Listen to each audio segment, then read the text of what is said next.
எங்கள் போர்வெல்லில் தண்ணி வந்து வாசம் அடிக்குது. இதுதான் கிட்டத்தட்ட ஒரு 100க்கு ஒரு 8 பேர் 9 பேர் கேட்குற கேள்விங்க. டவுனுக்குள்ளே போர்வெல் இருக்கிறவங்க இந்த வீடியோ கவனமாக பாருங்கள்.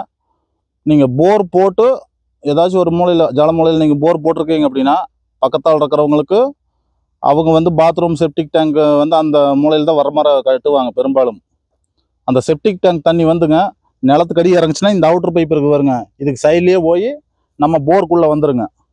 அது கொஞ்ச நாள் ஆகும்போது வாசம் அடிக்கிறக்க ஆரம்பிச்சிடும் தண்ணி. அதனால் எப்போவுமே செப்டிக் டேங்கோ அந்த ட்ரைனேஜ் தண்ணியோ நிலத்துக்குள்ளே போகாத மாதிரி சரி பண்ணிக்குங்க. அது உங்களுக்குன்னு இல்லை, பக்கத்து வீட்டுக்காரருக்குன்னு இல்லை, யாருக்காக இருந்தாலும் அது ஒரு நாளைக்கு பாதிப்பாயிரும். ஒரு 2-3 வருஷத்துக்கு பிரச்சனை இல்லாமல் இருக்குது. அந்த செப்டிக் டேங்க் தண்ணி நிலத்துக்குள்ளே இறங்கிட்டே போக போருக்கு சப்ளை ஆயிரும். போருக்கு சப்ளை ஆச்சுன்னா தண்ணி வாசம் அடிக்கிறக்க ஆரம்பிச்சிருங்க. இந்த பிரச்சனையெல்லாம் கிளியர் பண்ண முடியாத பிரச்சனை. நாம் என்னதான் கொண்டு இந்த அவுட்ரு பைப்பை கொண்டு பாறை வரைக்கும் நிறுத்தினோம்னாலும் பாறை வரைக்கும் இந்த தண்ணி சைட்லேயே போய் போருக்குள்ளே வந்துருங்க. அதனால் முடிஞ்ச வரைக்கும் தண்ணி கீழே இறங்குறதுக்கு இல்லாமல் பார்த்துக்குங்க.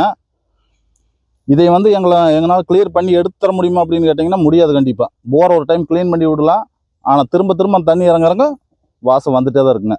தண்ணி இறங்காமல் இருந்தால் மட்டும்தான் இதுக்கு முழு தீர்வு.